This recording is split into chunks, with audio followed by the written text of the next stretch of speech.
Hostel ಪ್ರಾರಂಭ ಆಗ್ತಾ ಇದೆ. ಅದನ್ನು ಕೂಡ ಭಾಳ ಒಂದು ಹೈಜೈನಿಕ್ ಆಗಿ ಒಂದು ಅಚ್ಚುಕಟ್ಟಾಗಿ ಇಲ್ಲಿ ಡಿಸ್ಟ್ರಿಕ್ಟ್ನಲ್ಲಿ ಯಾವುದೇ ಇದೇ ರೀತಿಯಾಗಿ ಆ ರೀತಿಯಾಗಿ ಅದು ನಾವು ಇದು ಮಾಡಿದ್ದೀವಿ. ಮಕ್ಕಳಿಗೆ ಇರಲಿಕ್ಕೆ ಯಾರಾದರೂ ತಮ್ಮ ಸಂಬಂಧಿಕರು ಹೊರಗಡೆ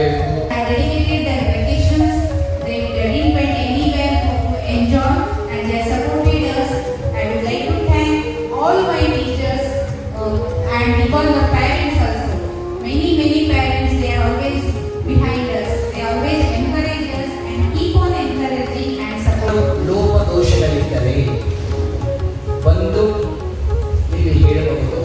ಯಾರಾದರೂ ಪಾಲಕರು ಚೆನ್ನಾಗಿ ಕಲಿತಿದ್ದಾರೆ ಅಥವಾ ಫೇಮಸ್ ಆಗಿರೋ JSS ಸ್ಕೂಲಿಗೆ ಹೋಗ್ತಾಳೆ, ಮಗ ಹೋದಾಗ ಡೆಮೋಕ್ರಸಿ ಸಿಗುತ್ತೆ ಅಂತ ಈಗ ಅವನು JSS ಸ್ಕೂಲಿಗೆ ಹೋಗ್ತಾನೆ.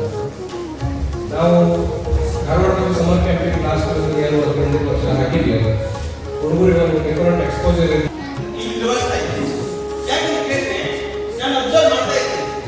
ಅಬ್ಸರ್ವ್ ಮಾಡುವಾಗ ನಾನು ಗೇಟ್ ಹೊರಟಿದ್ದಾಗ ನಮ್ಮ ಅಮಿತ್ ನಾಗ ತೋರಿಸುವಾಗ ಬಂದಾಗ ಅಲ್ಲಿ ಎಲ್ಲ ಮಕ್ಕಳು ಇಷ್ಟು ಚೆನ್ನಾಗಿ ಮಾತಾಡ್ತಾರೆ.